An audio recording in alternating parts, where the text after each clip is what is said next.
Anda kembali menyaksikan Nusantara Siang. Pemirsa, dunia digital tidak sepenuhnya aman dari kejahatan cyber. Terbaru ramai soal kejahatan cyber yang membocorkan alamat email berikut password milik pengguna.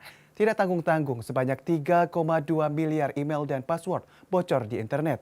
Mengapa bisa demikian? Untuk membahas hal ini sudah bersama kita pakar telematika Roy Suryo.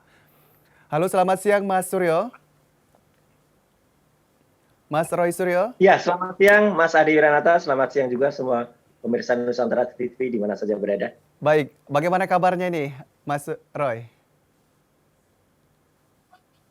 Ya, alhamdulillah baik dan semoga seperti top sebelumnya kita tetap sehat. Asal juga pemerintah tidak juga ganti-ganti zakat ya. Moga-moga Indonesia dapatkan berkah dari Allah Subhanahu wa taala, tetap sehat, Baik. tapi juga di dunia digital yang nanti sebentar lagi kita bicarakan, ini juga ada hal-hal yang membuat kita tetap harus semangat karena ada serangan juga, bukan serangan penyakit tapi serangan kejahatan teknologi. Silakan Mas Baik, Adi. Mas Roy. Sepertinya kejahatan seperti ini khususnya adanya hacker dan seperti yang kita sampaikan di awal tadi bahwa bukan hal yang baru lagi terjadi. Bahkan kepolisian sudah ada melakukan atau mungkin mengidentifikasi kasus ini beberapa waktu lalu. Nah, divisi khusus untuk menyelidiki cybercrime ini juga sudah ada juga. Nah, pandangan Mas Roy ini seperti apa terkait hal ini?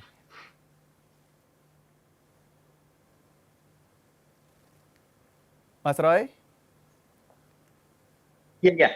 Ya, jadi sebenarnya serangan hacker ini bukan hal yang baru betul, ya. Ini sebenarnya sudah terjadi semenjak teknologi ini ada. Jadi yang namanya serangan orang yang tidak suka atau misalnya orang yang jahat terhadap data itu selalu ada. Tapi memang perkembangannya terus meningkat dan kenapa terus meningkat karena orang semakin banyak tergantung kepada data-data atau kepada dunia digital ini. Artinya begini, ya dulu mungkin tidak banyak orang yang meletakkan data atau meletakkan source-nya itu di dunia maya. Sekarang mostly kita meletakkannya di dunia maya, bahkan di tempat yang kita tidak tahu lokasinya ada di mana. Misalnya kalau yang saya sebut sekarang di cloud ya. Jadi sebenarnya kejahatan ini seiringan dengan kebiasaan orang. Kalau dulu mungkin kita masih sering lihat orang itu menyimpannya secara mandiri, orang menyimpannya secara pribadi. Jadi orang dulu menyimpan mulai dari disket, hard disk, flash disk sekarang atau kemudian disimpan di media digital yang lain yang bisa kita akses secara mandiri. Sekarang software pun atau program-program pun itu sudah memaksa kita, ya saya sebut memaksa, ya karena mereka menawarkan tapi sekaligus juga mendesak kita untuk membuka akses terhadap kita. Dan data kita dipaksa juga untuk diletakkan di tempat yang dimana kita tidak bisa 100% mengakses atau tahu lokasinya. Misalnya di cloud atau diletakkan di tempat yang mana sebenarnya kita tidak tahu itu tempatnya ada di mana karena server itu ada di mana saja. Contoh kasus misalnya kejadian saya sebut misalnya kejadian pada gambar asusila artis GA ya itu kan juga terjadi gara-gara si GA-nya kemudian mengirimkan kepada Shinobu, tapi mengirimkannya tidak langsung, tidak diserahkan langsung, tapi diletakkan dengan menggunakan sebuah lokasi yang dimana lokasi itu mungkin bisa diretas oleh orang. Nah, peretasan ini kemudian muncul dengan adanya kebiasaan tadi. Jadi satu yang membuatnya adalah kebiasaan orang untuk kemudian meletakkan tidak pada tempatnya. Yang kedua, pentingnya data itu diletakkan. Jadi semakin banyak di samping data pribadi, data juga soal bisnis, keuangan, dan juga misalnya data-data yang sifatnya intelijen atau rahasia, misalnya rahasia negara. Nah ini yang harus kita cermati atau kita waspadai. Makanya saya sebenarnya sangat mendesak ya agar pemerintah sesegera mungkin itu memberlakukan yang namanya undang-undang pelindungan data pribadi atau RUU PDP ya, rancangan undang-undang data pribadi. Itu supaya apa? Supaya kita itu dilindungi data kita ketika kita memiliki data-data yang sifatnya pribadi. Jadi artinya negara juga harus bertanggung jawab terhadap data-data milik masyarakat. Itu Mas Ade. Baik, dan kasus ini Mas Roy tentunya terus bertambah jika dibandingkan Ya, dari mulai tahun 2017 lalu. Dan ini terjadi hingga saat ini dan bocor dari beberapa platform. Nah, betul. mengenai perlindungan data pribadi ini sendiri, bagaimana bentuk undang-undang yang mengatur peretasan hal ini? Karena ini tidak bisa dibiarkan akan terus bertambah seperti itu karena semakin banyaknya hacker. Lalu bagaimana menurut Anda peran pemerintah maupun undang-undang mengatur hal ini, Mas Roy? Betul. Jadi artinya ini harus disikapi dengan dua hal ya, secara teknis dan secara non teknis. Secara teknis seperti banyak research dan juga tadi grafis yang sudah ditampilkan Nusantara TV bahwa eh, kejahatannya meningkat karena memang teknologinya juga meningkat, hacker juga kemudian menjadi profesi yang menurut saya profesi yang kemudian banyak diminati oleh orang karena dia menjadi hacker itu kemudian dia bisa dibayar oleh satu institusi tertentu untuk melakukan atau melakukan attacking atau hacking terhadap institusi yang lain. Jadi itu benar-benar profesi ya itu yang artinya sekarang juga banyak dicari oleh orang karena keahlian mereka dimanfaatkan atau dipergunakan bahkan dibayar untuk tujuan itu. Nah, yang kedua adalah soal sosial ya, soal non teknis. Non teknisnya adalah yang tadi yang sudah saya sempat singgung di awal bahwa pemerintah harus aware terhadap hal ini. Kita sebenarnya punya undang-undang awal yang namanya Undang-Undang ITE, Informasi dan Transaksi Elektronik. Kita ingat bahwa Undang-Undang ITE itu dirilis di tahun 2008 dengan nama Undang-Undang Nomor 11 tahun 2008. Awalnya itu adalah untuk melindungi dunia transaksi elektronik. Ya, jadi itu Undang-Undang Perlindungan Data Transaksi Elektronik dengan Cyber Law digabung, kemudian namanya ITE. Kemudian di revisi terakhir tahun 2016 sekarang namanya Undang-Undang Nomor 19 tahun 2016. Tapi sayangnya ya Mas Adi dan juga pemirsa Nusantara TV, sayangnya Undang-Undang ITE ini sekarang malah banyak digunakan bukan untuk melindungi data, tapi justru untuk menjerat orang lain. Jadi kalau ada orang berbuat kesalahan, dicari-cari kesalahannya, apalagi kalau itu lawan politis, kemudian dikenakan di Undang-Undang ITE. Nah ini kita harus luruskan kembali hakikat atau ITE ini harus kembalikan ke kekinian lagi. Karena sebenarnya wakil rakyat kita di DPR itu ada dua undang-undang yang harusnya diselesaikan sebagai turunan dari undang-undang ITE ini atau terusan dari undang-undang ITE. Yang pertama yang tadi saya sebut rancangan undang-undang perlindungan data pribadi. Yang kedua adalah undang-undang TPT. TPT itu tindak pidana teknologi informasi. Nah, kalau tindak pidana teknologi informasi itu ada undang-undangnya secara khusus ya, undang-undang TPT itu nanti akan jelas ya kejahatan yang termasuk hacking itu ada di mana, hacking yang kemudian menyerang kartu kredit namanya carding itu nanti tindaknya ada di mana, bahkan yang namanya cracking, perusakan situs sampai dengan kemudian tidak hanya diretas ya, tapi situsnya dirusak bahkan diganti itu juga ada detailnya. Jadi inilah tugas negara sebenarnya ya, untuk artinya negara itu pemerintah dan DPR bersama-sama dengan masyarakat untuk saling kemudian bahu membahu mengamankan data kita. Karena mau nggak mau, suka tidak suka, hidup kita tidak mungkin lepas dari dunia digital ini.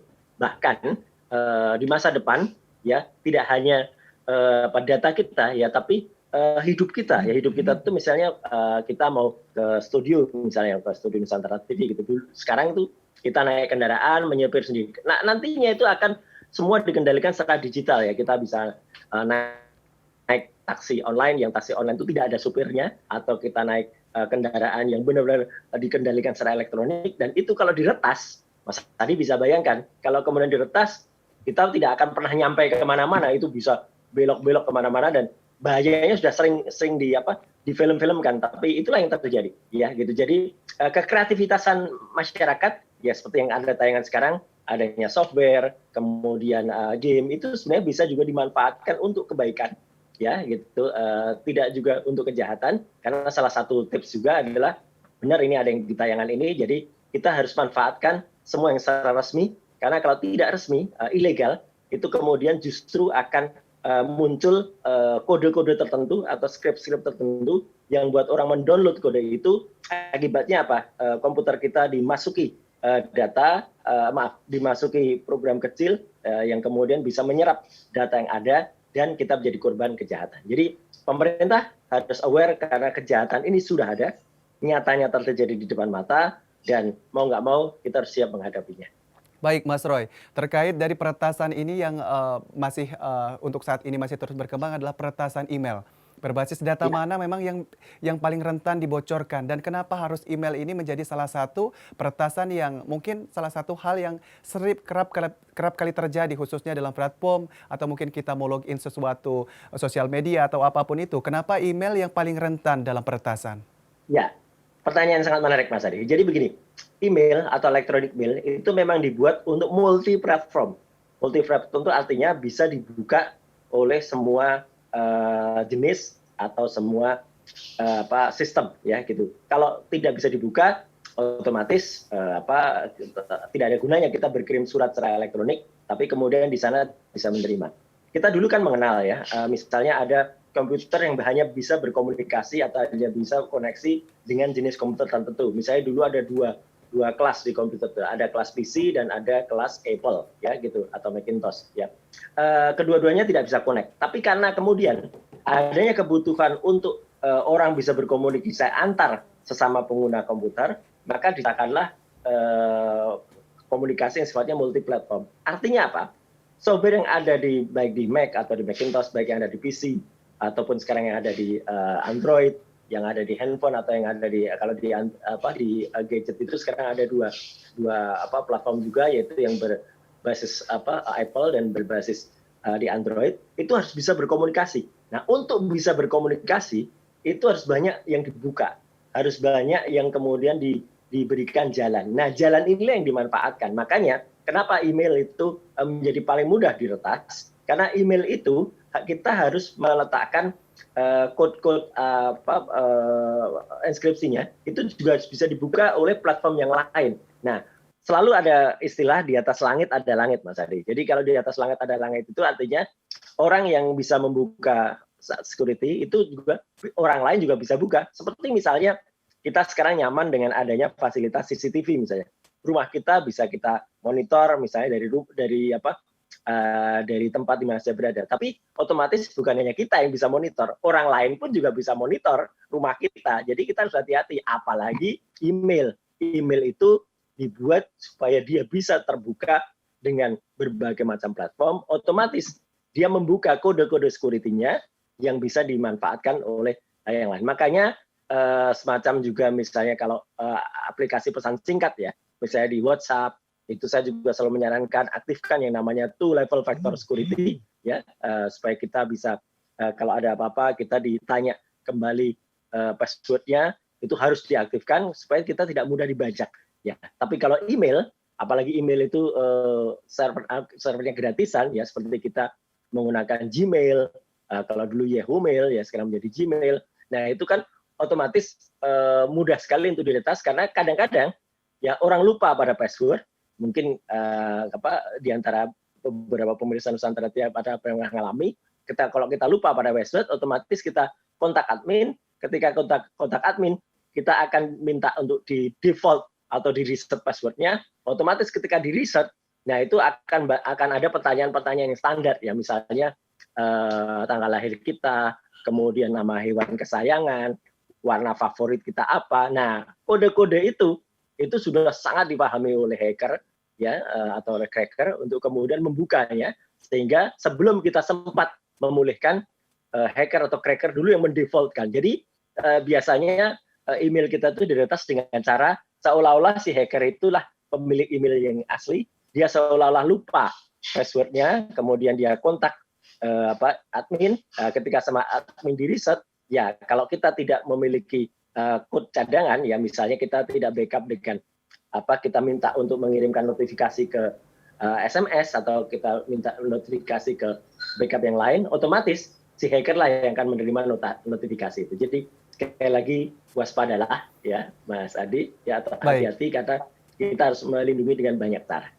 Baik, menarik sekali Mas Suryo, saya juga jadi khawatir email saya ini takut diretas seperti itu. Nah, sebelum kita mengetahui cara menanggulangi atau solusi apa Tidak yang bisa usah kita khawatir lakukan, ya, tapi ini sebelumnya bagaimana ya, cara ada tips tadi pakai Baik, bagaimana cara untuk mengetahui email kita diretas atau mungkin dibocorkan oleh orang lain, atau mungkin ada cara-cara tertentu yang bisa kita lakukan untuk mendeteksi itu, Mas Roy?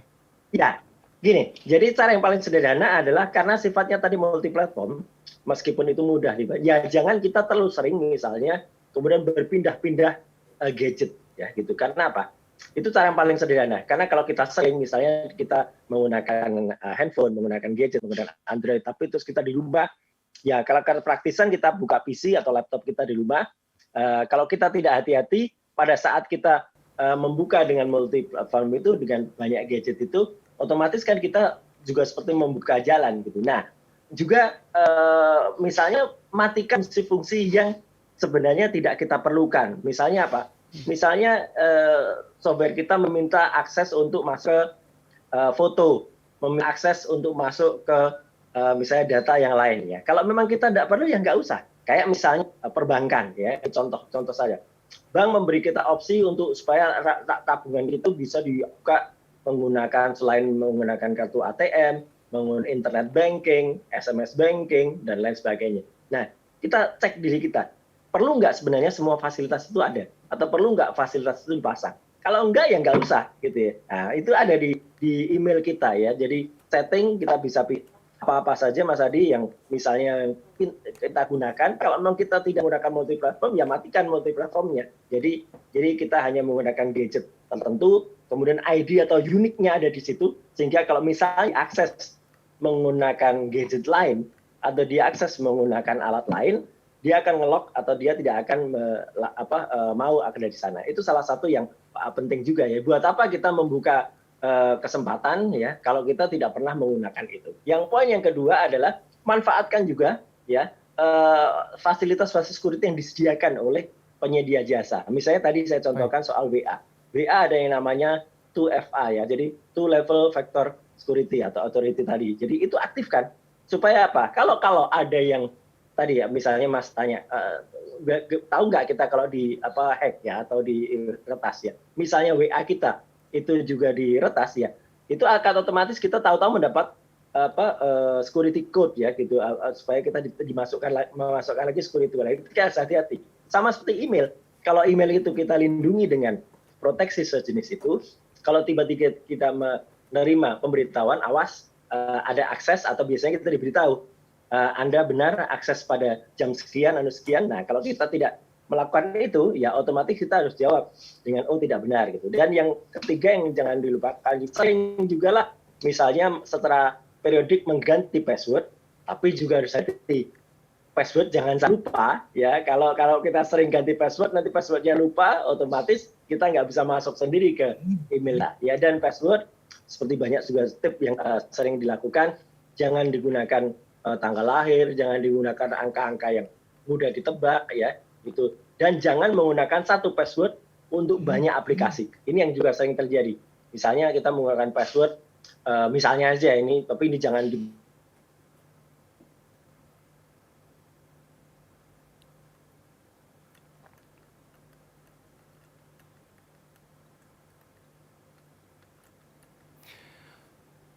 Pemirsa, informasi lainnya akan kami hadirkan usai jeda. Tetaplah di Nusantara Siang dan informasi dari mancanegara akan kami hadirkan sesaat lagi.